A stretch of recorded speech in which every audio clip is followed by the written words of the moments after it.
ਪਹਿਲਾਂ ਤੇ ਜਿਹੜੇ ਨੌਜਵਾਨਾਂ ਨੇ ਪ੍ਰੋਗਰਾਮ ਲਿਖਿਆ ਉਹ ਬਹੁਤ ਵਧਾਈ ਦੇ ਪਾਤਰ ਨੇ। ਇਹ ਉਦਮ ਉਹਨਾਂ ਕੀਤਾ। ਮੇਨ ਗੱਲ ਜਿਹੜੀ ਆਪਾਂ ਅੱਜ ਸ਼ੁਰੂ ਕਰਨੀ ਹੈ, ਉਹ ਜਦੋਂ ਮੈਂ ਇੱਥੇ ਆਇਆ ਤੇ ਮੈਂ ਕੱਲ੍ਹ ਵੀ ਖਬਰ ਪੜ੍ਹੀ ਸੀ ਵੀ ਇੱਥੇ ਨੇੜੇ ਸੁਨਾਮ ਦਾ ਇਲਾਕਾ ਹੈ, ਉਹ ਜਿਹੜਾ ਡੇਰਾ ਸਿਰਸੇ ਵਾਲਾ ਹੈ, ਜਿਹਦੇ ਤੇ ਬਲਾਤਕਾਰ ਦੇ ਇਲਜ਼ਾਮ ਸਾਬਤ ਹੋ ਗਏ, ਜਿਹਨੇ ਗੁਰੂ ਸਾਹਿਬ ਦੀ ਸਾਂਗ ਲਾਈ ਸੀ, ਜਿਹਨੇ ਗੁਰੂ ਸਾਹਿਬ ਵਰਗੇ ਵਸਤਰ ਪਾਉਣ ਦੀ ਕਤਾਈ ਕੀਤੀ ਸੀ, ਗੁਨਾਹ ਕੀਤਾ ਸੀ, ਜਿਹਨੇ 5 ਦੀ ਜਗ੍ਹਾ 7 ਪਿਆਰੇ ਸਾਜਣ ਦੀ ਗੱਲ ਦਾ ਜਿਹੜਾ ਝੂਠ ਰਚਿਆ ਸੀ, ਉਹ ਬੰਦਾ ਪਰੋਲ ਤੇ ਬਾਹਰ ਆ ਗਿਆ। ਪਹਿਲਾਂ ਤੇ ਗੁਲਾਮੀ, ਜਦੋਂ ਆਪਾਂ ਕਹਿੰਦੇ ਹਾਂ ਕਿ ਗੁਲਾਮੀ ਕੀ ਹੈ, ਸਭ ਤੋਂ ਵੱਡੀ ਗੁਲਾਮੀ ਦੀ ਨਿਸ਼ਾਨੀ ਇਹ ਹੈ ਵੀ ਸਿੱਖ ਸਜ਼ਾ ਪੂਰੀ ਕਰ ਵੀ ਲਵੇ ਕੋਈ, ਉਹਨੂੰ ਬਾਹਰ ਨਹੀਂ ਕੱਢਿਆ ਜਾਂਦਾ। ਇਹੋ ਜਿਹਾ ਪਖੰਡੀ ਦੰਭੀ ਜਿਹਦਾ ਸਮਾਜ ਤੇ ਖਤਰਾ ਹੈ। ਹੁਣ ਸਿੱਖ ਤੇ ਗਏ ਰਾਜਸੀ ਲੜਾਈ ਦੇ ਵਿੱਚ ਅੰਦਰ, ਉਹਨਾਂ ਦੀ ਕਿਸੇ ਨਾਲ ਕੋਈ ਵੇਜੀ ਦੁਸ਼ਮਣੀ ਨਹੀਂ, ਕਿਸੇ ਨੇ ਪਾਪੀ ਨੂੰ ਸੋਧਿਆ, ਕਿਸੇ ਨੇ ਵੈਰੀ ਨੂੰ ਮਾਰਿਆ, ਉਹ ਉਹਨਾਂ ਕੇਸਾਂ 'ਚ ਅੰਦਰ ਨੇ। ਉਹ ਬਾਹਰ ਆ ਜਾਣਗੇ ਤੇ ਕਿਸੇ ਨੂੰ ਮਾਰਨਗੇ ਨਹੀਂ, ਕਿਉਂਕਿ ਉਹਨਾਂ ਦੀ ਨਿੱਜੀ ਲੜਾਈ ਨਹੀਂ। ਇਹੋ ਜਿਹਾ ਜਿਹੜਾ ਮਨੁੱਖ ਹੈ, ਜਿਹਦੇ ਅੰਦਰ ਪਾਪ ਹੈ, ਜਿਹੜਾ ਧੀਆਂ ਭੈਣਾਂ ਦੀ ਬੇਪਤੀ ਕਰਦਾ ਰਿਹਾ, ਸਿੱਖਾਂ ਨੂੰ ਪੈਰ ਪੈਰ ਤੇ ਗੁਲਾਮੀ ਦਾ ਅਹਿਸਾਸ ਕਰਾਉਣਾ ਹੈ, ਉਹ ਇਸ ਬਲਾਤਕਾਰੀ ਬੰਦੇ ਨੂੰ ਤੇ ਬਾਹਰ ਕੱਢ ਦਿੰਦੇ ਨੇ ਦੂਜੇ ਚੌਥੇ ਮਹੀਨੇ 40 ਦਿਨ ਦੀ 30 ਦਿਨ ਦੀ ਪਰੋਲ ਦੇ ਕੇ। ਪਰ ਜਿਹੜੇ ਸਿੱਖ 30-30 ਸਾਲ ਹੋ ਗਏ ਨੇ, ਉਹ ਜੇਲ੍ਹਾਂ 'ਚ ਬੰਦ ਨੇ, ਉਹ ਆਪਣੀਆਂ ਮਾਵਾਂ ਦੇ ਸੰਸਕਾਰ ਤੇ ਵੀ ਨਹੀਂ ਪਹੁੰਚ ਸਕੇ। ਸੋ ਜਿਹੜੇ ਨੌਜਵਾਨ ਬਾਰ-ਬਾਰ ਪੁੱਛਦੇ ਨੇ ਕਿ ਗੁਲਾਮੀ ਦੀ ਨਿਸ਼ਾਨੀ ਕੀ ਹੈ, ਸਭ ਤੋਂ ਵੱਡੀ ਗੁਲਾਮੀ ਦੀ ਨਿਸ਼ਾਨੀ ਇਹ ਹੈ ਕਿ ਹਿੰਦੁਸਤਾਨ ਦਾ ਕਾਨੂੰਨ ਸਿੱਖ ਲਈ ਵੱਖਰੇ ਤਰੀਕੇ ਨਾਲ ਕੰਮ ਕਰਦਾ ਹੈ, ਹਿੰਦੁਸਤਾਨ ਦਾ ਕਾਨੂੰਨ ਦੂਜਿਆਂ ਲਈ ਵੱਖਰੇ ਤਰੀਕੇ ਨਾਲ ਕੰਮ ਕਰਦਾ ਹੈ। ਤੇ ਜਿਹੜਾ ਸਿੱਖਾਂ ਦਾ ਵੈਰੀ ਹੋਵੇ, ਸਰਸੇ ਵਾਲੇ ਸਾਧ ਵਰਗਾ ਬੰਦਾ ਜਿਹੜਾ ਸਿੱਖਾਂ ਦਾ ਕੋਈ ਵੈਰੀ ਹੋਵੇ, ਵਿਰੋਧੀ ਹੋਵੇ, ਉਸ ਲਈ ਹਿੰਦੁਸਤਾਨ ਦਾ ਕਾਨੂੰਨ ਸਿਰਫ ਨਰਮੀ ਨਹੀਂ, ਸਗੋਂ ਖੁੱਲੀਆਂ ਛੁੱਟੀਆਂ ਦਿੰਦਾ ਕਿ ਜੋ ਮਰਜ਼ੀ ਕਰ। ਹੁਣ ਉਹਨੇ ਇੱਕ ਐਲਾਨ ਕੀਤਾ ਕਿ ਮੈਂ ਸੁਨਾਮ ਦੇ ਵਿੱਚ ਦੂਜਾ ਵੱਡਾ ਡੇਰਾ ਸਥਾਪਿਤ ਕਰਨਾ ਹੈ। ਇਹ ਸਾਡੀ ਹਿੱਕ ਤੇ ਦੀਵਾ ਬਾਲਣ ਵਾਲੀ ਗੱਲ ਹੈ।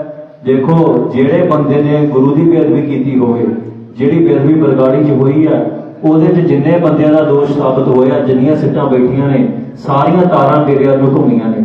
ਮੌੜ 'ਚ ਬੰਬ ਧਮਾਕਾ ਹੁੰਦਾ ਜਿਸ 'ਚ 6 ਬੱਚੇ ਮਾਰੇ ਜਾਂਦੇ ਆ, ਉਹ ਬੰਬ ਧਮਾਕਾ ਜਿਹੜਾ ਬੰਬ ਬਣਿਆ ਡੇਰੇ 'ਚ ਬਣਿਆ, ਉਹ ਸਾਰੀ ਗੱਲ ਸਾਹਮਣੇ ਆ ਗਈ ਹੈ। ਸੋ ਐਸੇ ਬੰਦੇ ਦਾ ਡੇਰਾ ਪੰਜਾਬ 'ਚ ਖਿਲਾਉਣ ਦੀ ਗੱਲ ਕਰਨੀ ਤੇ ਪੰਜਾਬ ਸਰਕਾਰ ਨੂੰ ਨਾ ਰੋਕਣਾ, ਇਹ ਮਾਹੌਲ ਖਰਾਬ ਕਰਨ ਦੀ ਤਿਆਰੀ ਹੈ। ਫਿਰ ਇਲਜ਼ਾਮ ਕੀ ਲਾਉਣਾ ਇਹਨਾਂ ਨੇ ਕਿ ਸਿੱਖ ਤੱਤੇ ਚੱਲਦੇ ਨੇ ਜੀ, ਸਿੱਖ ਤੱਤੀਆਂ ਗੱਲਾਂ ਕਰਦੇ ਨੇ, ਸਿੱਖ ਤੱਤੀਆਂ ਕਾਰਵਾਈਆਂ ਕਰਦੇ ਨੇ। ਇਹਨਾਂ ਨੂੰ ਪਹਿਲਾਂ ਸੋਚਣਾ ਚਾਹੀਦਾ ਹੈ ਕਿ ਜਦੋਂ ਐਸੇ ਜਿਹੜਾ ਸਾਡਾ ਵੈਰੀ ਹੋਵੇ, ਜਿਹੜਾ ਸਾਡੇ ਧਰਮ ਦਾ ਵੈਰੀ ਹੋਵੇ, ਜਿਹੜਾ ਬਲਾਤਕਾਰੀ ਹੋਵੇ, ਜਿਹੜਾ ਧੀਆਂ ਭੈਣਾਂ ਦੀ ਪਾਤਰ ਉੱਠਣ ਵਾਲਾ ਹੋਵੇ, ਉਸ ਬੰਦੇ ਦਾ ਡੇਰਾ ਪੰਜਾਬ 'ਚ ਸਥਾਪਿਤ ਕਰਾਉਣ ਨੂੰ ਜੇ ਸਰਕਾਰ ਨਹੀਂ ਰੋਕਦੀ ਤੇ ਫਿਰ ਸਿੱਖ ਰੋਕਣਾ ਚਾਹੀਦਾ ਸਿੱਖਾਂ ਨੂੰ।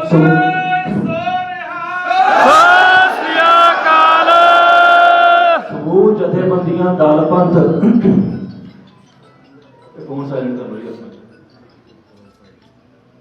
ਸਮੂਹ ਜਥੇਬੰਦੀਆਂ ਦਲ ਪੰਥ ਜਿਹੜੇ ਵੀ ਨੇ, ਇਹ ਇਹਨਾਂ ਦੀ ਸਾਰਿਆਂ ਦੀ ਜ਼ਿੰਮੇਵਾਰੀ ਹੈ। ਇਹ ਕਿਸੇ ਇੱਕ ਬੰਦੇ ਦਾ ਮਸਲਾ ਨਹੀਂ। ਬਹੁਤੇ ਬੰਦੇ ਕਹਿੰਦੇ ਵੀ ਅੰਮ੍ਰਿਤਪਾਲ ਸਾਰਿਆਂ ਦੇ ਖਿਲਾਫ ਬਿਆਨ ਦੇਈ ਜਾਂਦਾ ਹੈ। ਹੁਣ ਦੇਖੋ, ਮੈਨੂੰ ਤਾਂ ਜਿੱਥੇ ਸਿੱਖ ਵਿਰੋਧੀ ਗੱਲ ਲੱਗਦੀ ਹੈ, ਮੈਂ ਤੇ ਬੋਲਣਾ, ਮੈਂ ਤੇ ਕਾਰਵਾਈ ਕਰਨੀ ਹੈ। ਹੁਣ ਜੇ ਸਾਰੀ ਕੌਮ ਚੁੱਪ ਕਰਕੇ ਬੈਠੀ ਹੈ, ਮੈਂ ਇਕੱਲਾ ਬੋਲੀ ਜਾਂਦਾ ਤੇ ਇਹਦੇ 'ਚ ਮੇਰਾ ਕਸੂਰ ਕਾਹਦਾ? ਸਾਰਿਆਂ ਨੂੰ ਬੋਲਣਾ ਚਾਹੀਦਾ। ਜੇ ਬੇਅਦਬੀ ਦੀ ਗੱਲ ਹੋਈ ਹੈ ਤਾਂ ਮੈਂ ਕਿਹਾ ਸੋਧਾ ਲਾਓ, ਇਹ ਸਾਰੇ ਸਿੱਖਾਂ ਨੂੰ ਕਹਿਣਾ ਚਾਹੀਦਾ। ਇੱਕ ਸਿੱਖ ਕਹੂਗਾ, ਹਕੂਮਤ ਕਹੂਗੀ ਕਾਨੂੰਨ ਤੋੜਦੇ ਜੋ। ਇਹ ਜਿਹੜਾ ਫੋਨ ਵਾਲਾ ਸਿੰਘ ਆ ਬਾਹਰ ਚੱਲ ਰਿਹਾ, ਜ਼ਿਆਦਾ ਜ਼ਰੂਰੀ ਫੋਨ ਹੈ ਤਾਂ ਕੋਈ ਨਹੀਂ। ਜਿਹੜਾ ਜੇ ਅਸੀਂ ਸਾਰੇ ਰਲ ਕੇ ਕਹਾਂਗੇ ਵੀ ਭਾਈ ਸੋਧੇ ਤੇ ਬੇਅਦਬੀ ਤੇ ਸੋਧਾ ਲੱਗਣਾ ਚਾਹੀਦਾ, ਹਕੂਮਤ ਕੀ ਕਰੂਗੀ? ਕੁਝ ਨਹੀਂ ਕਰ ਸਕਦੀ। ਇਹ ਸਾਨੂੰ ਮਾਰ ਕਿਉਂ ਪੈ ਰਹੀ ਹੈ? ਇੱਕ ਸਿੱਖ ਉੱਠਦਾ ਹੈ, ਉਹ ਗੱਲ ਕਰਦਾ, ਅਸੀਂ ਚੁੱਪ ਕਰਕੇ ਤਮਾਸ਼ਾ ਵੇਖਦੇ ਹਾਂ। ਅਸੀਂ ਤਮਾਸ਼ਾ ਕਦੋਂ ਵੇਖਦੇ ਹਾਂ? ਕਦੋਂ ਤੱਕ? ਜਦੋਂ ਤੱਕ ਅਗਲਾ ਮੜੀ ਦੇ ਪਿਆ ਹੁੰਦਾ, ਫਿਰ ਅਸੀਂ ਜਗਾਰੇ ਛੱਡਣ ਲੱਗ ਪੈਂਦੇ ਵੀ ਇਹਦੀ ਸੋਚ ਤੇ ਅਸੀਂ ਪਹਿਰਾ ਦੇਣਾ ਹੈ। ਜਿਉਂਦਿਆਂ ਜੀ ਜੇ ਸੋਚ ਤੇ ਪਹਿਰਾ ਨਹੀਂ ਦੇਣਾ, ਨਾਲੇ ਇਹਦੀ ਉਹਦੀ ਸੋਚ ਨਹੀਂ ਹੈਗੀ। ਇਹ ਕਲਗੀਧਰ ਪਾਤਸ਼ਾਹ ਦਾ ਵਿਖਾਇਆ ਮਾਰਗ ਹੈ, ਉਸ ਫਰਜ਼ ਹੈ। ਜੇ ਸਿਧਾਂਤ ਤੋਂ ਡੋਲਦਾ ਹੈ, ਉਹਦਾ ਵਿਰੋਧ ਕਰਨਾ ਵੀ ਤੁਹਾਡਾ ਧਰਮ ਦਾ ਫਰਜ਼ ਹੈ। ਇਹ ਕਦੀ ਕਿਸੇ ਦੇ ਅੰਨੇ ਭਗਤ ਨਹੀਂ ਬਣਨਾ, ਕਿਸੇ ਮਨੁੱਖ ਤੇ ਟੇਕ ਨਹੀਂ ਰੱਖਣੀ, ਪਰ ਉਸ ਮਨੁੱਖ ਦਾ ਸਾਥ ਹਮੇਸ਼ਾ ਦੇਣਾ ਜਿਹੜਾ ਪੰਥ ਦੀ ਚੜ੍ਹਦੀ ਕਲਾ ਦੀ ਗੱਲ ਕਰਦਾ, ਪੰਥ ਦੀ ਜੰਗ ਦੀ ਗੱਲ ਕਰਦਾ। ਹੋਰ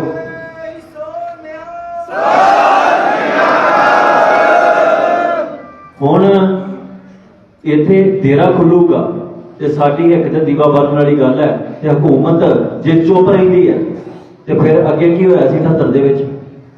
ਹੁਣ ਅਸਾਈ ਕੀ ਕਰ ਰਹੇ ਨੇ? ਦੇਖੋ, ਪੰਥ ਕਿਹਨਾਂ ਪਾਸਿਆਂ ਤੋਂ ਘਿਰ ਗਿਆ। ਇਹ ਗੱਲ ਸੋਚੋ ਕਿ ਪੰਥ ਨੂੰ ਚਾਰ ਚੁਫੇਰਿਓਂ ਘੇਰਾ ਪੈ ਗਿਆ, ਅਸੀਂ ਇਕੱਲੇ ਹਾਂ। ਹੁਣ ਚਾਰ ਚੁਫੇਰਿਓਂ ਘੇਰਾ ਪੈ ਗਿਆ ਤੇ ਮੈਨੂੰ ਕੋ ਭਾਵੇਂ 400 ਦੁਸ਼ਮਣ ਬਣ ਜਾਏ, ਕੋ 500 ਬਣ ਜਾਵੇ। ਮੈਂ ਅੱਗੇ ਵੀ ਕਿਹਾ ਸੀ, ਵੈਰ ਕਿਸੇ ਨਾਲ ਨਹੀਂ, ਪਰ ਜਿਹੜਾ ਬੰਦਾ ਦਿੱਲੀ ਦਾ ਦਲਾਲ ਬਣ ਕੇ ਸਾਨੂੰ ਟੱਕਰੂਗਾ, ਉਹ ਹਿੰਦੂ ਹੋਵੇ, ਉਹ ਸਿੱਖ ਹੋਵੇ, ਮੁਸਲਮਾਨ ਹੋਵੇ, ਈਸਾਈ ਹੋਵੇ, ਸਾਡਾ ਵਿਰੋਧੀ ਹੈ। ਜਿਹੜਾ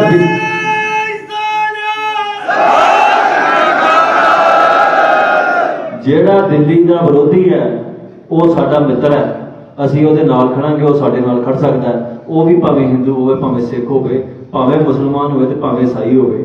ਕਿਸੇ ਧਰਮ ਨਾਲ, ਕਿਸੇ ਵਰਗ ਨਾਲ ਕੋਈ ਨਿੱਜੀ ਵੈਰ ਨਹੀਂ। ਪਰ ਇਹਨਾਂ ਨੇ ਹੁਣ ਰੌਲਾ ਪਾਇਆ ਕਿ ਇਹਨਾਂ ਦਾ ਪਾਸਟਰ ਹੈ ਕੋਈ ਅੰਕਲ ਨਰੂਲਾ ਕੇ ਕੌਣ, ਉਹਦੀ ਵੀਡੀਓ ਆਈ ਹੈ।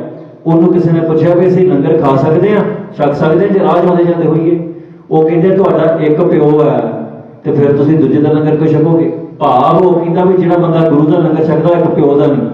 ਸਿੱਖਾਂ ਨੂੰ ਇਹ ਮੈਸੇਜ ਦੇ ਰਿਹਾ, ਸੁਣਾ ਦੇ ਰਿਹਾ। ਤੇ ਜਦੋਂ ਅਸੀਂ ਕਹਿ ਦਿੱਤਾ ਤੇ ਫਿਰ ਉਸੇ ਵੇਲੇ ਆਪਣੀ ਸਿੱਖ ਚੀਕਾ ਮਾਰ ਉੱਠੇ ਵੀ ਤੁਸੀਂ ਕਿਸੇ ਦੇ ਧਰਮ ਪ੍ਰਤੀ ਆ ਕਿਹਾ। ਜਿਹੜੇ ਧਰਮ 'ਚ ਲਿਖਿਆ ਵੀ ਤੁਹਾਡਾ ਲੰਗਰ ਨਹੀਂ ਛਕਣਾ, ਜਿਹੜੇ ਧਰਮ 'ਚ ਲਿਖਿਆ ਵੀ ਗੁਰਦੁਆਰੇ ਨਹੀਂ ਜਾਣਾ, ਜਿਹੜੇ ਧਰਮ 'ਚ ਲਿਖਿਆ ਵੀ ਗੁਰਦੁਆਰੇ ਦੇ ਵਿੱਚ ਸ਼ੈਤਾਨ ਵੱਸਦਾ, ਜਿਹੜੇ ਧਰਮ ਦੇ ਵਿੱਚ ਲਿਖਿਆ ਵੀ ਦੁਨੀਆ ਦੇ ਵਿੱਚ ਬਾਈਬਲ ਤੋਂ ਬਿਨਾਂ ਸਾਰੀਆਂ ਕਿਤਾਬਾਂ ਸ਼ੈਤਾਨ ਵੱਲੋਂ ਲਿਖੀਆਂ ਗਈਆਂ, ਧਾਰਮਿਕ ਕਿਤਾਬਾਂ, ਜਿਹੜਾ ਸਾਡੇ ਗੁਰੂ ਨੂੰ ਸ਼ੈਤਾਨ ਕਹਿ ਰਿਹਾ ਤੇ ਅਸੀਂ ਉਹਨਾਂ ਦੇ ਖਿਲਾਫ ਜੇ ਕੋਈ ਗੱਲ ਕਰ ਦਿੱਤੀ, ਉਹ ਵਿਰੋਧ ਕਰਨ, ਸਾਨੂੰ ਕੋਈ ਫਰਕ ਨਹੀਂ ਪੈਂਦਾ। ਉਹ ਧਰਨੇ ਲਾਉਣ, ਮੈਨੂੰ ਕੋਈ ਫਰਕ ਨਹੀਂ ਪੈਂਦਾ। ਉਹਨਾਂ ਨੂੰ ਮੈਂ ਕਿਹਾ ਸੀ ਵੀ ਸੰਵਾਦ ਕਰਨਾ, ਕਹਿੰਦੇ ਜੀ ਅਸੀਂ ਚੈਲੰਜ ਕਰਦੇ ਹਾਂ। ਉਹਨਾਂ ਦਾ ਕੋਈ ਪਾਸਟਰ ਕਹੀ ਜਾਂਦਾ ਵੀ ਅਸੀਂ ਚੈਲੰਜ ਕਰਦੇ ਹਾਂ ਅੰਮ੍ਰਿਤਪਾਲ ਸਾਡੇ ਨਾਲ ਗੱਲ ਕਰੇ, ਤੇ ਅੰਮ੍ਰਿਤਪਾਲ ਦਾ ਇਹਨਾਂ ਨੂੰ ਐਡਰੈਸ ਨਹੀਂ ਪਤਾ ਵੀ ਕਿੱਥੇ ਬੈਠਾ ਮੈਂ। ਆ ਕੇ ਕਰ ਲੈਣ ਗੱਲਬਾਤ, ਕਹਿ ਦਿੱਤਾ, ਫਿਰ ਆਉਂਦੇ ਆ ਕੇ ਗੱਲਬਾਤ ਕਰਦੇ, ਵਿਚਾਰ ਕਰ ਲੈਂਦੇ। ਵਿਚਾਰ ਕਰਨਾ ਇਹ ਬੰਦੇ ਨੂੰ ਕੋਈ ਨਹੀਂ, ਅਸੀਂ ਡਾਂਗ ਨਹੀਂ ਫਿਰਦੇ। ਜਿਹੜਾ ਵਿਚਾਰ ਦੀ ਮਨਸ਼ਾ ਲੈ ਕੇ ਆਊਗਾ ਉਹਨਾਂ ਵਿਚਾਰ ਕਰਾਂਗੇ, ਤੇ ਜਿਹੜਾ ਅੱਗੇ ਤਕਰਾਰ ਦੀ ਮਨਸ਼ਾ ਲੈ ਕੇ ਆਊਗਾ ਉਹ ਤਿਆਰੀ ਕਰਕੇ ਆਵੇ, ਉਹਦਾ ਫਿਰ ਚੰਗੀ ਤਰ੍ਹਾਂ ਉਹਦੀ ਸੌੜ ਲੱਗੂਗੀ। ਸੋ ਇਹ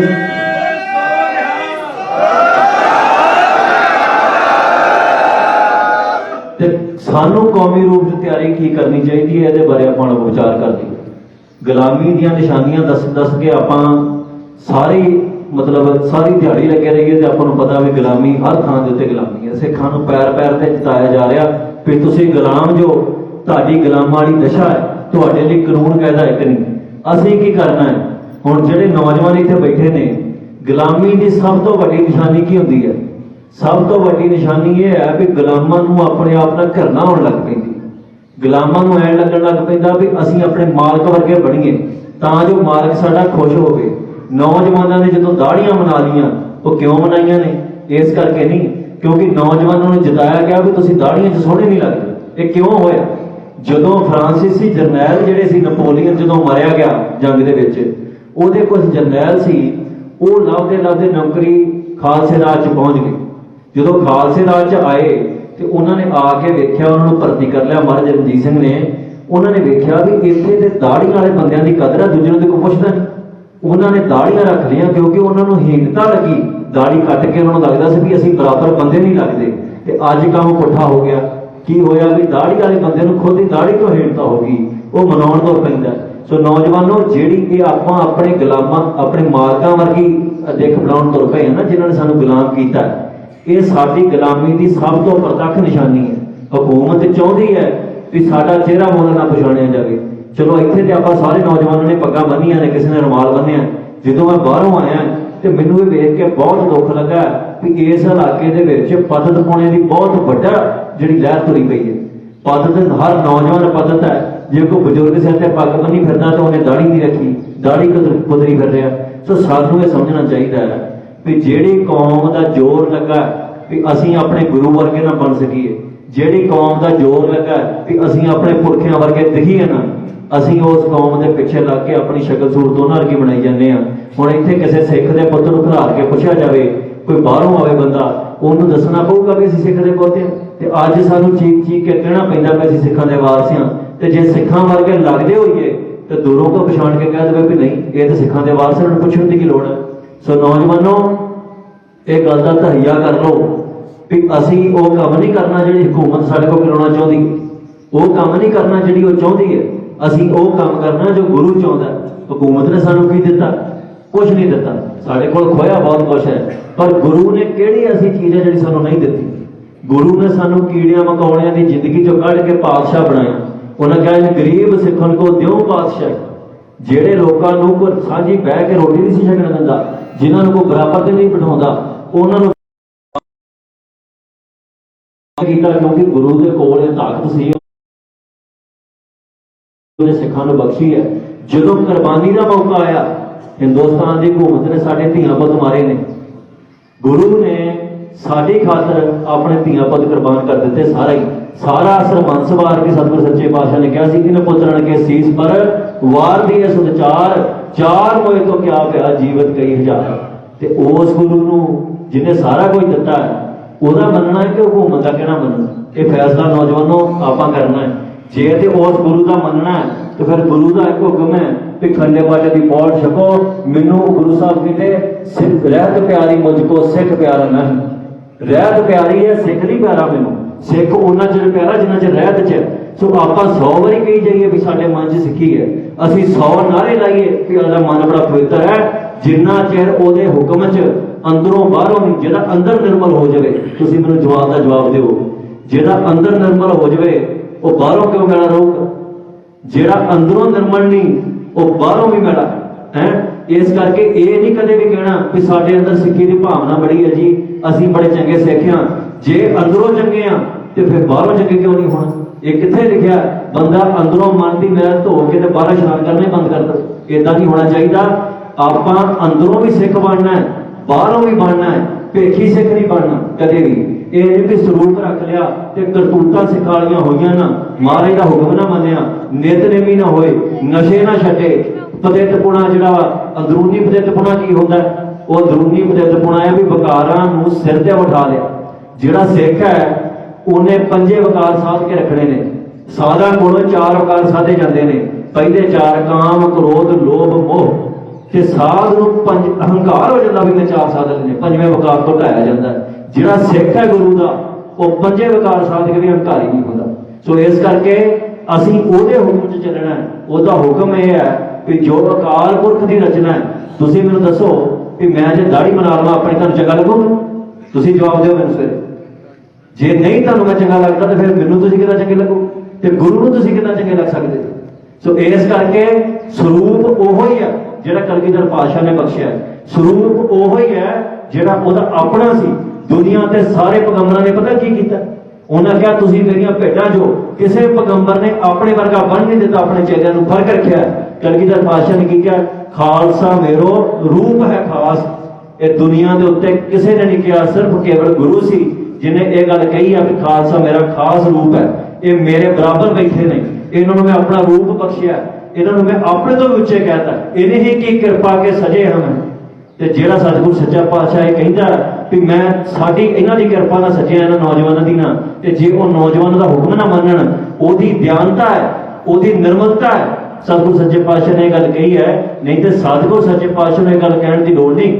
ਦੁਨੀਆ ਦੇ ਪੈਗੰਬਰਾਂ ਨੇ ਆਪਣੀਆਂ ਕਿਤਾਬਾਂ 'ਚ ਦਾਅਵਾ ਕੀਤਾ ਵੀ ਰੱਬ ਬੜੇ ਅਸੀਂ ਉੱਚੇ ਹਾਂ। ਕੇਵਲ ਅਕਾਲ ਪੁਰਖ ਸਤਿਗੁਰ ਸੱਚੇ ਪਾਤਸ਼ਾਹ ਸਰੂਪ ਸੀ ਜਿਨ੍ਹਾਂ ਨੇ ਸੰਸਾਰ ਤੇ ਸਰਗੁਣ ਰੂਪ ਲੈ ਕੇ ਇਹ ਗੱਲ ਕਹੀ ਹੈ, ਕਹੋ ਨਾਨਕ ਹਮ ਨੀਚ ਕਰਮਾ। ਕੌਣ ਕਹਿ ਸਕਦਾ ਆਪਣੇ ਆਪ ਨੂੰ ਨੀਚ? ਜਿਹੜਾ ਕੱਲਾ ਹੋਵੇ ਸੰਸਾਰ ਤੇ, ਜਿਹਨੂੰ ਕਿਸੇ ਕੋਲ ਵੈਲੀਡੇਸ਼ਨ ਲੈਣ ਦੀ ਲੋੜ ਨਹੀਂ। ਹੁਣ ਜੇ ਦੂਜਾ ਕੋਈ ਪੈਗੰਬਰ ਹੈ, ਉਹ ਆਪਣੇ ਆਪ ਨੂੰ ਨੀਚ ਕਹੂਗਾ, ਉਹਦੇ ਅੰਦਰ ਜੇ ਘਿਰਣਾ ਆ ਜਿਹੜੀ ਵੀ ਮੈਂ ਨੀਚ ਕਹੂੰਗਾ, ਫਲਾਣਾ ਵੀ ਨੀਚ ਕਹਿਣ ਲੱਗ। ਅਕਾਲ ਪੁਰਖ ਸੰਸਾਰ ਤੇ ਇੱਕ ਸ਼ਕਤੀ ਹੈ ਜਿਹੜੀ ਆਪ ਨੂੰ ਨੀਚ ਵੀ ਕਹਿੰਦੀ ਹੈ ਤੇ ਮਨ ਦੇ ਵਿੱਚ ਨਾ ਘਿਰਣਾ ਉਹਦੀ ਨਾ ਹੋਵੇ, ਕਿਉਂਕਿ ਉਹਦੇ ਸਾਹਮਣੇ ਹੈ ਹੀ ਕੋਈ ਨਹੀਂ। ਸਾਰਾ ਸੰਸਾਰ ਉਹਦੀ ਉਤਪਤੀ ਹੋਈ ਹੈ। ਸੋ ਇਸ ਕਰਕੇ ਉਹਦਾ ਬਖਸ਼ਿਆ ਸਰੂਪ ਹੈ, ਉਹਦੇ ਬਖਸ਼ੇ ਕੇਸ ਨੇ। ਇਹਨਾਂ ਨੂੰ ਮੋੜਨਾ, ਤਰੋੜਨਾ, ਵਿੰਗੇ ਕਈ ਕੁੰਡਲ ਪਾਈ ਫਿਰਦੇ ਨੇ ਦਾੜੀਆਂ ਦੇ ਵਿੱਚ ਅੱਜ ਕੱਲ੍ਹ। ਇਹ ਜਿਹੜੇ ਤੁਸੀਂ ਜੇ ਫਰਜ਼ ਕਰੋ ਜੰਗਲ 'ਚੋਂ ਸ਼ੇਰ ਫੜ ਕੇ ਲੈ ਗਏ, ਉਹਦੀ ਦਾੜੀ ਦੀ ਕੁੰਡਲ ਪਾ ਦੀ ਕਿਦਾਂ ਲੱਗੂਗਾ? ਐਂ ਲੱਗੂ ਵੀ ਜਿੱਦਾਂ ਕਿਤੇ ਇਹਨੂੰ ਮੋਮ ਦਾ ਬੁੱਤ ਤਿਆਰ ਕੀਤਾ ਹੁੰਦਾ। ਸੋ ਅਸੀਂ ਕੀ ਬਣਨਾ ਜਿਹੜਾ ਕੁਦਰਤ ਨੇ ਸਾਨੂੰ ਬਣਾਤਾ? ਸ਼ੇਰ ਏਦਾਂ ਹੀ ਸੋਹਣੇ ਲੱਗਦੇ ਆ। ਇਸ ਕਰਕੇ ਸ਼ੇਰਾਂ ਦੇ ਪੁੱਤ ਹੋ ਕੇ ਬੱਕਰੀਆਂ ਵਰਗੇ, ਗਿੱਦੜਾਂ ਵਰਗੀ ਸ਼ਕਲ ਬਣਾ ਕੇ ਤੁਰੇ ਫਿਰਨਾ, ਇਹ ਚੰਗੀ ਗੱਲ ਨਹੀਂ। ਤੇ ਇਸ ਗੱਲ ਦਾ ਕਿਸੇ ਨੇ ਗੁੱਸਾ ਨਹੀਂ ਕਰਨਾ। ਤੁਸੀਂ ਕਈ ਨੌਜਵਾਨ ਗੁੱਸਾ ਕਰ ਜਾਂਦੇ ਨੇ ਵੀ ਸਾਨੂੰ ਏਦਾਂ ਮਿਹਣਾ ਮਾਰਿਆ। ਦੇਖੋ ਮਿਹਣਾ ਆਪਣਿਆਂ ਨੂੰ ਵੱਜਦਾ। ਮੈਂ ਕਿਸੇ ਮੁਸਲਮਾਨ ਨੂੰ ਕਹਿ ਸਕਦਾ ਵੀ ਤੁਸੀਂ ਕੇਸ ਰੱਖ ਲਓ? ਨਹੀਂ ਕਹਿ ਸਕਦਾ, ਮੇਰੇ ਕੋਲ ਕੋਈ ਅਧਿਕਾਰ ਨਹੀਂ। ਮੈਂ ਕਿਸੇ ਹਿੰਦੂ ਨੂੰ ਨਹੀਂ ਕਹਿ ਸਕਦਾ, ਮੈਂ ਕਿਸੇ ਈਸਾਈ ਨੂੰ ਨਹੀਂ ਕਹਿ ਸਕਦਾ। ਪਰ ਮੇਰੇ ਤੇ ਲਾਹਨਤ ਆ ਕਿ ਮੈਂ ਸਿੱਖੀ ਦਾ ਪ੍ਰਚਾਰ ਕਰਦਾ ਫਿਰਾਂ ਤੇ ਨੌਜਵਾਨ ਨੂੰ ਸਿੱਖ ਮਿਲਣ ਤੇ ਮੈਂ ਮੂੰਹ ਕੱਢਾਂ ਨਾ। ਜਿਹੜੇ ਪ੍ਰਚਾਰਕ ਅੱਜ ਕੱਲ੍ਹ ਕੰਮ ਛੱਡ ਗਏ ਨੇ, ਨਾ ਤੇ ਕੋਈ ਪ੍ਰਚਾਰਕ, ਕੋਈ ਵਿਰਲੇ ਟਾਵੇਂ ਨੇ ਜਿਹੜੇ ਕੇਸ ਰੱਖਣ ਨੂੰ ਕਹਿੰਦੇ ਨੇ, ਨਾ ਕੋਈ ਪ੍ਰਚਾਰਕ ਕਿਸੇ ਨੂੰ ਅਮਰ ਛਕਣ ਨੂੰ ਕਹਿ ਰਹੇ। ਧਰਮ ਦਾ ਪ੍ਰਚਾਰ ਅਸੀਂ ਕੀ ਕਰਨਾ ਹੈ। ਸੋ ਇਸ ਕਰਕੇ ਜਿਹੜਾ ਇਸ ਗੱਲ ਤੇ ਜ਼ੋਰ ਦੇਣਾ ਹੈ, 30 ਤਰੀਕ ਨੂੰ ਅੰਮ੍ਰਿਤ ਸੰਚਾਰ ਹੈ ਆਪਣਾ, ਅਕਾਲ ਤਖਤ ਸਾਹਿਬ ਦੇ ਉੱਤੇ ਅੰਮ੍ਰਿਤ ਸੰਚਾਰ ਹੋਣਾ 30 ਤਰੀਕ ਨੂੰ, 30 ਅਕਤੂਬਰ ਦਿਨ ਐਤਵਾਰ ਹੈ। ਨੌਜਵਾਨੋ, ਇਹ ਤੁਹਾਡੇ ਮਨ 'ਚ ਬੜੀਆਂ ਸ਼ੰਕਾਵਾਂ ਨੇ ਸੰਸਾਰ ਨੂੰ ਲੈ ਕੇ ਵੀ ਇਹਦਾ ਕੀ ਫਾਇਦਾ ਹੈ, ਕੀ ਨੁਕਸਾਨ ਹੈ। ਇੱਕ ਗੱਲ ਮੈਂ ਦੱਸ ਦਿੰਦਾ, ਇਹਦੇ ਫਾਇਦੇ ਨੁਕਸਾਨ ਤੇ ਬਹੁਤ ਨੇ। ਨੁਕਸਾਨ ਕੋਈ ਨਹੀਂ, ਫਾਇਦੇ ਹੀ ਫਾਇਦੇ ਨੇ ਅੰਮ੍ਰਿਤ ਦੇ, ਪਰ ਮੈਂ ਫਾਇਦੇ ਨਹੀਂ ਗਿਣਾਉਣੇ। ਮੈਂ ਇੱਕੋ ਗੱਲ ਕਹਿਣੀ ਹੈ ਜਿਹੜੀ ਤੁਹਾਨੂੰ ਸਮਝ ਆਉਣੀ ਚਾਹੀਦੀ ਹੈ ਵੀ ਇਹਦਾ ਕੋਈ ਵੀ ਫਾਇਦਾ ਨਾ ਹੋਵੇ, ਪਰ ਜੇ ਹੁਕਮ ਹੈ ਕਲਗੀਧਰ ਪਾਤਸ਼ਾਹ ਦਾ ਤੇ ਸਿੱਖ ਫਾਇਦਾ ਨਫਾ ਨੁਕਸਾਨ ਨਹੀਂ ਦੇਖਦਾ। ਜਦੋਂ ਉਹਦਾ ਹੁਕਮ ਹੋ ਗਿਆ ਵੀ ਇਹ ਕੰਮ ਕਰਨਾ, ਜੇ ਹੁਕਮ ਕਰ ਦਿੰਦਾ ਵੀ ਸੁਨਨਤ ਕਰਨੀ ਹੈ ਤੇ ਕਰਨੀ ਪੈਣੀ ਸੀ, ਜੇ ਹੁਕਮ ਕਰ ਦਿੰਦਾ ਵੀ ਸਿੱਖਾਂ ਨੇ ਆਪਣੀਆਂ ਉਂਗਲਾਂ ਵੱਢ ਲੈਣੀਆਂ ਤੇ ਵੱਢ ਲੈਣੀਆਂ ਸੀ, ਜੇ ਉਹ ਹੁਕਮ ਕਰ ਦਿੰਦਾ ਵੀ ਸੀਸ ਵਢਾਉਣਾ ਤੇ ਵਢਾ ਲੈਣਾ ਸੀ, ਤੇ ਉਹਨੇ ਤੇ ਹੁਕਮ ਕੀਤਾ ਖੰਡੇ ਬਾਟੇ ਦੀ ਪੌਲ ਛਕੋ, ਤੁਹਾਨੂੰ ਭੈ ਤੋਂ ਮੁਕਤ ਕਰ ਦੇਣਗੇ। ਬਾਣੀ ਦਾ ਵਚਨ ਹੈ, ਪਹਿਲਾ ਮਰਨ ਕਬੂਲ ਜੀਵਨ ਕੀ ਛਡਾਸ, ਹੋ ਸਕਣਾ ਕਿ ਰੇਣਕਾ ਦੁਆ ਹਮਾਰੇ ਪਾਸ। ਡਰ ਤੋਂ ਮੁਕਤੀ ਕਿਵੇਂ ਮਿਲਣੀ ਹੈ? ਅੱਜ ਸਾਰੀਆਂ ਮੁਸ਼ਕਲਾਂ ਸਾਡੇ ਤੇ ਕਿਉਂ ਆਈਆਂ ਨੇ? ਕਿਉਂਕਿ ਅਸੀਂ ਡਰਦੇ ਹਾਂ। ਬੱਚਿਆਂ ਦਾ ਡਰ ਹੈ, ਇਹ ਮੋਹ ਦਾ ਵਿਕਾਰ ਹੈ, ਘਰਾਂ ਨਾਲ ਮੋਹ ਪੈ ਗਿਆ, ਗੱਡੀਆਂ ਨਾਲ, ਕੋਠੀਆਂ ਨਾਲ, ਕਾਰਾਂ ਨਾਲ, ਇਹ ਸਾਰਾ ਕੁਝ ਡਰ ਝੁਕ ਗਿਆ ਤੇ ਅੰਮ੍ਰਿਤ ਛਕਣ ਦੇ ਨਾਲ ਇਸ ਡਰ ਤੋਂ ਨਿਜਾਤ ਮਿਲ ਜਾਣੀ ਹੈ। ਮਾਂ ਪਿਓ ਕਿਹੜਾ ਹੋ ਜਾਣਾ ਸਾਡਾ? ਗੁਰੂ ਗੋਬਿੰਦ ਸਿੰਘ ਮਹਾਰਾਜ ਸਾਡੇ ਪਿਤਾ ਬਣ ਜਾਣੇ ਨੇ, ਮਾਤਾ ਸਾਹਿਬ ਕੌਰ ਸਾਡੀ ਮਾਤਾ ਬਣ ਜਾਣੀ ਹੈ, ਅਨੰਦਪੁਰ ਸਾਡਾ ਘਰ ਬਣ ਜਾਣਾ। ਤੁਸੀਂ ਦੱਸੋ, ਜਿਹੜਾ ਪਿਤਾ ਗੁਰੂ ਗੋਬਿੰਦ ਸਿੰਘ ਹੋਵੇ ਉਹਨੂੰ ਸੰਸਾਰ ਦੇ ਉੱਤੇ ਕੌਣ ਮਾਰ ਸਕਦਾ? ਕਿ ਊਚ ਨੀਚ ਜਾਤ ਪਾਤ ਸਭ ਖਤਮ ਹੋ ਜਾਣਾ। ਇੱਥੇ ਆਪਣੇ ਕਿੰਨੀ ਪਿੰਡਾਂ ਦੇ ਵਿੱਚ ਜਾਤ ਪਾਤ ਦਾ ਰੌਲਾ ਚੱਲਦਾ, ਆਪਾਂ ਬਰਾਬਰ ਤੇ ਬਹਿਣ ਨੂੰ ਤਿਆਰ ਨਹੀਂ। ਤੇ ਜਦੋਂ ਕਲਗੀਧਰ ਪਾਤਸ਼ਾਹ ਨੇ ਖੰਡੇ ਬਾਟੇ ਦੀ ਬਹੁਤ ਤਿਆਰ ਕੀਤੀ ਸੀ, ਉਹਨਾਂ ਨੇ ਸਾਰਿਆਂ ਨੂੰ ਆਵਾਜ਼ ਦਿੱਤੀ ਹੈ। ਕੁਛ ਅਹੰਕਾਰੀ ਜਾਤ ਵਾਲੇ ਲੋਕ ਕਹਿੰਦੇ ਸੀ ਅਸੀਂ ਇਹਨਾਂ ਨੀਚ ਲੋਕਾਂ ਨਾਲ, ਸਾਨੂੰ ਨੀਚ ਕਹਿੰਦੇ ਸੀ, ਉਹ ਇੱਕੇ ਵੱਟ ਜਾਂ ਅੰਮ੍ਰਿਤ ਨਹੀਂ ਛਕਣਾ। ਤੇ ਕਲਗੀਧਰ ਪਾਤਸ਼ਾਹ ਨੇ ਕਿਹਾ ਸੀ ਵੀ ਇਹ ਗਰੀਬ ਸਿੱਖਣ ਕਿਉਂ ਦੋਵੇਂ ਪਾਤਸ਼ਾਹੀ, ਤੇ ਉਹਨਾਂ ਨੇ ਸਾਨੂੰ ਪਾਤਸ਼ਾਹ ਬਣਾਇਆ। ਤੇ ਅਸੀਂ ਅੱਜ ਵੀ ਇੱਕ ਦੂਜੇ ਦੇ ਬਰਾਬਰ ਨਹੀਂ ਪੈਂਦੇ, ਪਰ ਅੰਮ੍ਰਿਤ ਛਕਣ ਨਾਲ ਫਰਕ ਕੀ ਪੈਂਦਾ? ਅੰਮ੍ਰਿਤ ਛਕ ਕੇ ਸਾਡਾ ਪਿਤਾ ਸਾਰਿਆਂ ਦਾ ਗੁਰੂ ਗੋਬਿੰਦ ਸਿੰਘ ਮਹਾਰਾਜ ਹੈ। ਤੇ ਜੇ ਕੋਈ ਪੁੱਛੇ ਵੀ ਤੁਹਾਡੀ ਜਾਤ ਕਿਹੜੀ ਹੈ, ਉਹਨੂੰ ਜਵਾਬ ਇੱਕੋ ਹੀ ਦੇਣਾ ਵੀ ਸਾਡਾ ਪਿਤਾ ਕਲਗੀਧਰ ਪਾਤਸ਼ਾਹ ਹੈ, ਤੁਸੀਂ ਜਾਤ ਆਪੇ ਪਰਖ ਲਓ ਸਾਡੀ ਕਿਹੜੀ ਹੈ, ਸਾਰਿਆਂ ਦਾ ਹੀ ਉਹ ਹੈ। ਸੋ ਇਸ ਕਰਕੇ ਜਿਹੜਾ ਵੀ ਕੰਮ ਹੁਣ ਕਰਨਾ ਹੈ ਅੱਗੇ ਤੋਂ, ਉਹ ਸਿੱਖੀ ਤੋਂ, ਸਿਧਾਂਤ ਤੋਂ ਸੇਧ ਲੈ ਕੇ ਕਰਨਾ ਹੈ। ਜਿਹੜਾ ਵੀ ਸੰਘਰਸ਼ ਕਰਨਾ ਹੈ ਉਹ ਗੁਰੂ ਨੂੰ ਹਾਜ਼ਰ ਨਾਜ਼ਰ ਜਾਣ ਕੇ ਕਰਨਾ ਹੈ। ਪਿੰਡਾਂ ਦਾ ਪਹਿਰਾ ਦੇਣ ਦੀ ਬਹੁਤ ਵੱਡੇ ਪੱਧਰ ਤੇ ਲੋੜ ਹੈ। ਪਿੰਡਾਂ 'ਚ ਨਸ਼ਾ ਨਾ ਵਿਕੇ ਤੇ ਪ੍ਰਸ਼ਾਸਨ ਨੇ ਕੁਝ ਨਹੀਂ ਕਰਨਾ। ਪ੍ਰਸ਼ਾਸਨ ਵਿਕਾਉਂਦਾ ਹੈ ਨਸ਼ਾ, ਹਕੂਮਤ ਵਿਕਾਉਂਦੀ ਹੈ ਵੀ ਸਾਡੇ ਨੌਜਵਾਨ ਜਿਹੜੇ ਧਰਮ ਦੇ ਲੜ ਲੱਗਣ ਦੀ ਬਜਾਏ ਨਾਲਾਂ 'ਚ ਟੀਕੇ ਲਾ ਲਾ ਕੇ ਮਰ ਜਾਣ। ਹਕੂਮਤ ਇਹ ਚਾਹੁੰਦੀ ਹੈ, ਪਰ ਅਸੀਂ ਉਹਦੇ ਜਵਾਬ ਦੇ ਵਿੱਚ, ਮੈਂ ਅੱਗੇ ਵੀ ਕਿਹਾ ਸੀ, ਹਕੂਮਤ ਦੀ ਮੰਨਣੀ ਕਿ ਗੁਰੂ ਦੀ ਮੰਨਣੀ? ਨਸ਼ਾ ਜੇ ਲਾਉਣਾ ਤੇ ਕੇਵਲ ਨਾਮ ਬਾਣੀ ਦਾ, ਵਾਹਿਗੁਰੂ ਮੰਤਰ ਦਾ ਨਸ਼ਾ ਹੋਣਾ ਚਾਹੀਦਾ ਹੈ। ਨੌਜਵਾਨੋ, ਸਵੇਰੇ ਸ਼ਾਮ 2 ਵਾਰੀ ਹੁਕਮ ਹੈ ਹਰ ਸਿੱਖ ਨੂੰ ਵੀ ਗੁਰੂ ਦੇ ਦਰਸ਼ਨ ਕਰਨੇ ਨੇ। 2 ਵਾਰੀ ਗੁਰੂ ਦੀ ਹਜ਼ੂਰੀ 'ਚ ਬੈਠਣਾ ਹੈ ਤੇ ਹਜ਼ੂਰੀ 'ਚ ਆਣ ਕੇ ਬੈਠਣਾ ਸੇਵਾਦਾਰ ਬਣ ਕੇ। ਇਹ ਨਹੀਂ ਵੀ ਤੁਸੀਂ ਹੁਣ ਅੰਮ੍ਰਿਤ ਛਕ ਲੈਣਾ ਤੇ ਅੰਮ੍ਰਿਤ ਛਕ ਕੇ ਪਹਿਲੇ ਦਿਨ ਹੀ ਗ੍ਰੰਥੀ ਫੈਨ ਕੱਢੋ ਵੀ ਤੂੰ ਤਾਂ ਆਹ ਕੰਮ ਠੀਕ ਨਹੀਂ ਕਰਦਾ। ਜੇ ਤੁਸੀਂ ਆਪ ਸੇਵਾਦਾਰ ਬਣੇ, ਸੇਵਾਦਾਰ ਬਣ ਕੇ ਪਿੰਡ ਦੀ ਸੇਵਾ ਕੀਤੀ, ਗੁਰਦੁਆਰੇ ਦੀ ਸੇਵਾ ਕੀਤੀ, ਸਮਾਜ ਦੀ ਸੇਵਾ ਕੀਤੀ, ਤੇ ਫਿਰ ਰਾਜ ਦੀ ਗੱਦੀ ਤੇ ਤੁਸੀਂ ਬੈਠੋਗੇ। ਜੇ ਰਾਜ ਦੀ ਗੱਦੀ ਤੇ ਬੈਠਣ ਦੀ ਇੱਛਾ ਹੈ ਤੇ ਸੇਵਾ ਕਰਨ ਦੀ ਇੱਛਾ ਨਹੀਂ, ਜਿਹੜਾ ਮਨੁੱਖ ਸੇਵਾਦਾਰ ਨਹੀਂ ਬਣਨਾ ਚਾਹੁੰਦਾ ਉਸ ਮਨੁੱਖ ਨੂੰ ਰਾਜ ਗੱਦੀ ਤੇ ਬੈਠਣ ਦਾ ਕੋਈ ਅਧਿਕਾਰ ਨਹੀਂ। ਅੱਜ ਜਿਹੜਾ ਵਾ ਆਪਣਾ ਮਹਾਰਾਜਾ ਦਲੀਪ ਸਿੰਘ ਸੀ, ਜਿਹੜਾ ਆਪਣੇ ਸਿੱਖ ਰਾਜ ਦਾ ਆਖਰੀ ਮਹਾਰਾਜਾ ਜਿਹੜਾ ਰਾਜਕੁਮਾਰ ਸੀ, ਅੱਜ ਉਹ ਕਾਲ ਚਲਾਣਾ ਕਰ ਗਿਆ ਸੀ। ਹੁਣ ਦੇਖੋ, ਜਿਹੜੇ ਅਸਾਈ ਗੁੱਸਾ ਕਰਦੇ ਸੀ ਵੀ ਤੁਸੀਂ ਮਾਫੀ ਮੰਗੋ, ਮੈਨੂੰ ਕਹਿੰਦੇ ਸੀ ਨਾ ਮਾਫੀ ਮੰਗੋ, ਇਹ ਉਹ ਹੀ ਲੋਕ ਨੇ ਜਿਨ੍ਹਾਂ ਨੇ ਬਚਪਨ 'ਚ ਮਹਾਰਾਜੇ ਦਲੀਪ ਸਿੰਘ ਨੂੰ ਇੱਥੋਂ ਖੜ ਕੇ ਉਹਦੇ ਕੇਸ ਕਤਲ ਕੀਤੇ, ਮਹਾਰਾਣੀ ਜਿੰਦ ਕੌਰ ਤੋਂ ਜੁਦਾ ਕੀਤਾ, 13 ਸਾਲ ਇੱਕ ਮਾਂ ਤੋਂ ਇੱਕ ਪੁੱਤ ਨੂੰ ਜੁਦਾ ਰੱਖਿਆ, ਉਹਦਾ ਧਰਮ ਬਦਲ ਦਿੱਤਾ, ਉਹਦੀ ਪਛਾਣ ਬਦਲ ਦਿੱਤੀ। ਤੇ 13 ਸਾਲ ਬਾਅਦ ਜਦੋਂ ਕਲਕੱਤੇ ਮਹਾਰਾਣੀ ਮਿਲੀ ਉਹਨੂੰ, ਤੇ ਉਹਨੂੰ ਉਹਦੀ ਨਿਗਾਹ ਚਲੀ ਗਈ ਸੀ ਰੋ ਰੋ ਕੇ। ਮਹਾਰਾਣੀ ਜਿੰਦ ਕੌਰ, ਉਹਦੀ ਨਿਗਾਹ ਚਲੀ ਗਈ ਸੀ ਰੋ ਰੋ ਕੇ। ਤੇ ਜਦੋਂ ਉਹਨੇ ਕੇਸਾਂ 'ਚ ਹੱਥ ਫੇਰਿਆ ਤੇ ਸਿਰ ਤੇ ਜੂੜਾ ਨਹੀਂ ਸੀ, ਤੇ ਉਹਨੇ ਉਹ ਵਿਰਾਗਮਈ ਇੰਨੀ ਹੋ ਗਈ, ਇੰਨੀ ਵਿਰਾਗ ਚਲੀ ਗਈ, ਅਥਰੂ ਘੇਰ ਘੇਰ ਕੇ ਉਹਨੇ ਕਿਹਾ ਵੀ ਪੁੱਤ ਮੈਨੂੰ ਹੋਰ ਕਿਸੇ ਗੱਲ ਦਾ ਦੁੱਖ ਨਹੀਂ, ਰਾਜ ਗਏ ਦਾ ਦੁੱਖ ਨਹੀਂ ਲੱਗਾ ਜਿੰਨਾ ਦੁੱਖ ਮੈਨੂੰ ਅੱਜ ਲੱਗਾ ਵੀ ਤੂੰ ਕੇਸ ਕਤਲ ਕਰ ਦਿੱਤੇ। ਮਾਂ ਨੂੰ ਮਿਲਿਆ 13 ਸਾਲ ਬਾਅਦ, ਮਿਲ ਕੇ ਪ੍ਰਣ ਕੀਤਾ ਵੀ ਅੱਜ ਤੋਂ ਬਾਅਦ ਕੇਸ ਨਹੀਂ ਕਤਲ ਕਰਨੇ, ਮੁੜ ਸਿੱਖੀ 'ਚ ਵਾਪਸ ਆਇਆ। ਪਰ ਇਹਨਾਂ ਅਸਾਈ ਗੋਰਿਆਂ ਦੀ ਵੇਖੋ ਜ਼ਾਲਮਤਾ ਕਿੰਨੀ ਹੈ, ਇਹ ਕਿੰਨੇ ਜ਼ੁਲਮੀ ਲੋਕ ਨੇ। ਜਿਹੜਾ ਮਨੁੱਖ, ਜਿਹੜਾ ਸਿੱਖ ਬਣ ਗਿਆ, ਉਹਦੀ ਵੀ ਕਬਰ ਦੇ ਵਿੱਚ ਲਾਸ਼ ਦੱਬੀ। ਸਿੱਖ ਦੀ ਲਾਸ਼ ਕਬਰ 'ਚ ਦੱਬਣਾ, ਇੱਕ ਮੁਸਲਮਾਨ ਨੂੰ ਸਾੜ ਦੇਣਾ ਕਿੱਡਾ ਗੁਨਾਹ ਹੈ, ਤੇ ਇੱਕ ਸਿੱਖ ਨੂੰ ਦੱਬ ਦੇਣਾ ਕਿੱਡਾ ਗੁਨਾਹ। ਇਹਨਾਂ ਨੇ ਉਹ ਗੁਨਾਹ ਕੀਤਾ। ਜੇ ਮਾਫੀ ਮੰਗਣ ਦਾ ਕਿਸੇ 'ਚ ਕੋਈ ਮਾਦਾ ਹੈਗਾ ਨਾ, ਮਾਫੀਆਂ ਵਾਲਾ ਕੰਮ ਸ਼ੁਰੂ ਕਰਨਾ, ਪਹਿਲਾਂ ਤੇ ਮਾਫੀ ਮੰਗੋ ਵੀ ਤੁਸੀਂ ਧੋਖੇ ਨਾਲ ਸਿੱਖ ਰਾਜ ਖਤਮ ਕੀਤਾ। फिर दूजी माफी मंगो भी साडा जिहड़ा साहिबजादा सी, जिहड़ा साडा राजकुमार सी पंथ दा, ਉਹਨੂੰ ਤੁਸੀਂ ਇੱਥੋਂ ਅਗਵਾ ਕਰਕੇ ਖੜਿਆ, ਉੱਥੇ ਜਾ ਕੇ ਸਾਈ ਬਣਿਆ। ਜਿਹੜੀ ਮਹਾਰਾਣੀ ਸਿੱਖਾਂ ਦੀ ਮਹਾਰਾਣੀ ਸੀ, ਜਿਹਨੂੰ ਸਾਰੇ ਸਿੱਖ ਸਜਦਾ ਕਰਦੇ ਸੀ, ਮਹਾਰਾਣੀ ਜਿੱਤ ਕੌਰ ਨੂੰ, ਉਹਦੀ ਨੰਗਿਆਂ ਕਰਕੇ ਤਲਾਸ਼ੀ ਲਈ ਰਾਜ ਖਤਮ ਕਰਕੇ। ਸੋ ਜਿਹਦੇ ਵੱਲ ਯੁੱਧ ਨਹੀਂ ਸੀ ਕਰਦੇ ਗੋਰੇ ਵੇਖਣ ਦੀ, ਉਹਨੂੰ ਨਿਰਵਸਤਰ ਕਰਕੇ ਤਲਾਸ਼ੀਆਂ ਲਈਆਂ ਗਈਆਂ। ਮਾਫੀ ਕਿਹਨੂੰ ਮੰਗਣੀ ਚਾਹੀਦੀ? ਇਹਨਾਂ ਨੂੰ ਕਿ ਸਾਨੂੰ? ਸੋ ਜੇ ਮਾਫੀ ਮੰਗਣ ਦਾ ਕੋਈ ਦੌਰ ਸ਼ੁਰੂ ਕਰਨਾ ਹੈ, ਤੁਹਾਡੀ ਲਿਸਟ ਬੜੀ ਲੰਮੀ ਹੈ। ਇੱਕ ਪਾਸਟਰ ਕਹਿੰਦਾ ਸੀ ਅਮਰੀਕਾ ਦੇ ਰਾਸ਼ਟਰਪਤੀ ਨਾਲ ਗੱਲ ਕਰਾਂਗੇ। ਕਰੋ ਗੱਲ ਅਮਰੀਕਾ ਦੇ ਰਾਸ਼ਟਰਪਤੀ ਨਾਲ। ਅਮਰੀਕਾ ਦੇ ਰਾਸ਼ਟਰਪਤੀ ਨੂੰ ਪਹਿਲਾਂ ਇਹ ਕਹੋ ਵੀ ਜਿਹੜੇ ਅਮਰੀਕਾ ਦੇ ਮੂਲ ਨਿਵਾਸੀ ਸੀ, ਜਿਹੜੇ ਉੱਥੋਂ ਦੇ ਬਸ਼ਿੰਦੇ ਸੀ, ਜਿਨ੍ਹਾਂ ਨੇ ਗੋਰਿਆਂ ਨੇ ਕਬਜ਼ਾ ਕਰਕੇ ਉਹਨਾਂ ਦੀ ਨਸਲ ਖਤਮ ਕਰ ਦਿੱਤੀ, ਅੱਜ ਥੋੜੇ ਬਚੇ ਆ ਬਿਲਕੁਲ, ਉਹਨਾਂ ਦੀ ਮਾਫੀ ਮੰਗੇ ਪਹਿਲਾਂ। ਮੰਗੀ ਵੀ ਇਹਨਾਂ ਨੇ ਪਿੱਛੇ ਜਿਹੇ ਕੈਨੇਡਾ ਵਾਲਿਆਂ ਨੇ। ਸੋ ਇਸ ਕਰਕੇ ਜਿੰਨਾ ਪਾਪ ਈਸਾਈਅਤ ਨੇ ਦੁਨੀਆ ਤੇ ਕੀਤਾ, ਜਿੰਨਾ ਪਾਪ ਇਸ ਧਰਮ ਨੇ, ਇਸ ਚਰਚ ਨੇ ਦੁਨੀਆ ਤੇ ਕੀਤਾ, ਉਹ ਪਾਪ ਦੀ ਇੰਤਹਾ ਹੋ ਗਈ। ਅਫਰੀਕਾ ਦੇ ਵਿੱਚ ਲੋਕਾਂ ਨੇ ਇੱਕ ਕਹਾਵਤ ਬਣਾਈ ਹੈ, ਉਹ ਕਹਿੰਦੇ ਸਾਡੇ ਕੋਲ ਪਾਸਟਰ ਆਏ, ਸਾਨੂੰ ਆਣ ਕੇ ਕਹਿੰਦੇ ਵੀ ਅੱਖਾਂ ਬੰਦ ਕਰੋ, ਹੱਥ ਤੇ ਬਾਈਬਲ ਰੱਖੋ, ਯੀਸ਼ੂ ਨੂੰ ਯਾਦ ਕਰੋ। ਜਦੋਂ ਕਹਿੰਦੇ ਵੀ ਅਸੀਂ ਅੱਖਾਂ ਖੋਲੀਆਂ, ਸਾਡੀਆਂ ਜ਼ਮੀਨਾਂ ਤੇ ਇਹਨਾਂ ਦੇ ਕਬਜ਼ੇ 'ਚ ਸਾਡੇ ਹੱਥ 'ਚ ਕੱਲੀ ਬਾਈਬਲ ਨੇ। ਉਹ ਫਿਰ ਮੁੜ ਕੇ ਆਏ, ਉਹਨਾਂ ਨੇ ਚਰਚਾਂ ਵਗਾ ਲਾ ਦਿੱਤੀਆਂ। ਉਹ ਕਹਿੰਦੇ ਸਾਨੂੰ ਨਹੀਂ ਇਹ ਚਾਹੀਦਾ। ਅਫਰੀਕਾ 'ਚ ਸਭ ਕੁਝ ਹੋਇਆ, ਕਿਉਂ ਕਰਨਾ ਪਿਆ ਉਹਨਾਂ ਲੋਕਾਂ ਨੂੰ? ਕਿਉਂਕਿ ਇਹਨਾਂ ਨੇ ਧੱਕੇ ਨਾਲ ਉਹਨਾਂ ਨੂੰ ਸਦੀਆਂ ਤੱਕ ਗੁਲਾਮ ਬਣਾ ਕੇ ਜਾਨਵਰਾਂ ਵਾਂਗੂ ਰੱਖਿਆ। ਇਹਨਾਂ ਨੂੰ ਪੁੱਛੋ ਵੀ ਗੱਲ ਤੇ ਕਹਿੰਦੇ ਜੋ ਵੀ ਗੋਰੇ ਆਏ ਕਰ ਦੇਣਗੇ, ਵੀ ਜਿਹੜੇ ਅਫਰੀਕਾ ਦੇ ਵਿੱਚੋਂ ਮੁੱਲ ਖਰੀਦ ਕੇ ਇਨਸਾਨਾਂ ਨੂੰ ਲੈ ਕੇ ਤੇ ਅਮਰੀਕਾ 'ਚ ਗੁਲਾਮੀ ਕਰਾਉਂਦੇ ਰਹੇ ਸੀ, ਉਹਦੀ ਮਾਫੀ ਕਦੋਂ ਮੰਗਣੀ ਹੈ? ਸੋ ਮਾਫੀਆਂ ਦਾ ਦੌਰ ਬਹੁਤ ਲੰਮਾ ਹੋ ਜਾਣਾ। ਇਹਨਾਂ ਨੇ ਇੰਨੇ ਗੁਨਾਹ ਕੀਤੇ ਨੇ ਸੰਸਾਰ ਤੇ ਵੀ ਜੇ ਅੱਜ ਮਾਫੀਆਂ ਮੰਗਣ ਲੱਗਣ ਤੇ ਹਜ਼ਾਰਾਂ ਸਾਲ ਤੱਕ ਇਹਨਾਂ ਦੀਆਂ ਮਾਫੀਆਂ ਨਹੀਂ ਖਤਮ ਹੁੰਦੀਆਂ। ਇਹਨਾਂ ਦਾ ਪੋਪ ਮਾਫੀਆਂ ਮੰਗੇ ਚੁੱਕਾ ਹੈ। ਤੁਸੀਂ ਦੱਸੋ, ਸਿੱਖਾਂ ਨੇ ਅੱਜ ਤੱਕ ਰਾਜ ਦੀ ਗੱਦੀ ਤੇ ਬੈਠੇ ਆ। ਲਾਹੌਰ ਤੇ ਕਬਜ਼ਾ ਹੋਣ ਤੋਂ ਪਹਿਲਾਂ ਲਾਹੌਰ ਚੌਕ 'ਚ ਸਿੱਖਾਂ ਦਾ ਵੱਡਾ ਕਤਲੇਆਮ ਹੋਇਆ।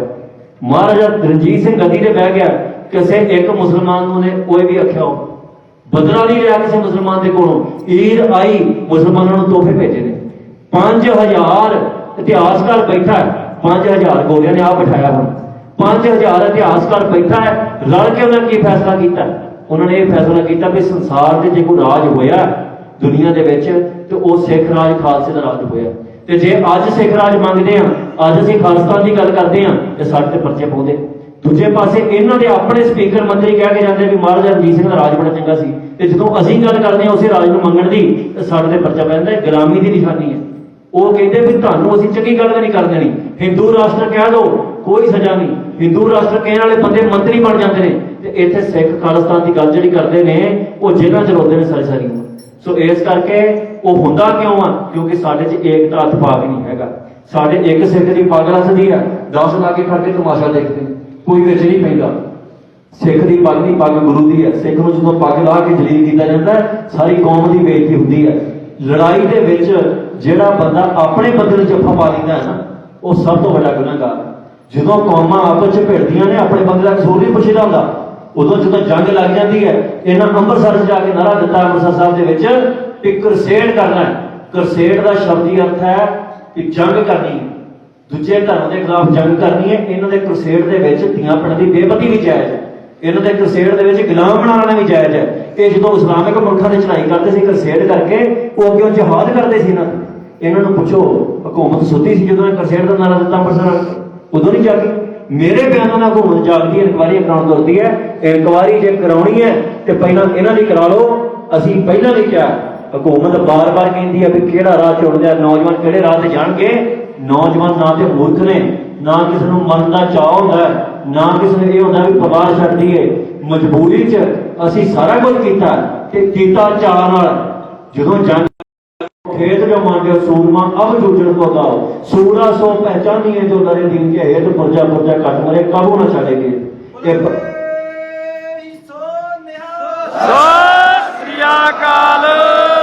जंग का चाह है, सिख जंग शुरू नहीं करता था। तो जेड़ा जंग शुरू करने वाला है उन्होंने हुकूमत जाके काबू करे। जे इत्थे डेरा बनता है तो सिखां के खिलाफ जंग का ऐलान है। जे एक पास्टर पिंडां 'ਚ जा के बूहे खड़का के कहते ने गुरु ने धन की दिता है, ये साडे खिलाफ जंग का ऐलान है। जे इत्थे कोई डमी देहधारी गुरु की हजूरी 'ਚ गद्दी ला के बैठा है, साडे भी जंग का ऐलान है। सो हुकूमत वेखे कि सिखां नूं जंग दे नाल तोड़ना है कि अमन अमान दे नाल सिखां दे हक अदा करने। सो इन्नियां बेनतियां करनियां सन। 30 तरीक नूं नौजवानों तैयारी कर लो। ये इत्थे नहीं भी इत्थों सुन के आपां चल के बाहर जाके एक गल सुनी दूजे पढ़ दी। ਇਹ ਆਪਾਂ ਨੂੰ ਸੀਸ ਤਲੀ ਦੇ ਧਰ ਕੇ ਤੁਰਨਾ ਪੈਣਾ। ਆਪਾਂ ਨੂੰ ਜੇ ਪੰਜਾਬ ਦੇ ਹੱਕ ਲੈਣੇ ਨੇ, ਪੰਜਾਬ ਦੇ ਪਾਣੀ ਦੇ ਹੱਕ ਲੈਣੇ ਨੇ, ਤੇ ਜਿਹੜਾ ਸੀਸ ਤਲੀ ਦੇ ਧਰਿਆ ਨਾ, ਇਹ ਮਹਾਰਾਜ ਦੇ ਚਰਨਾਂ ਦੇ ਵਿੱਚ ਭੇਟ ਕਰਨਾ ਹੈ।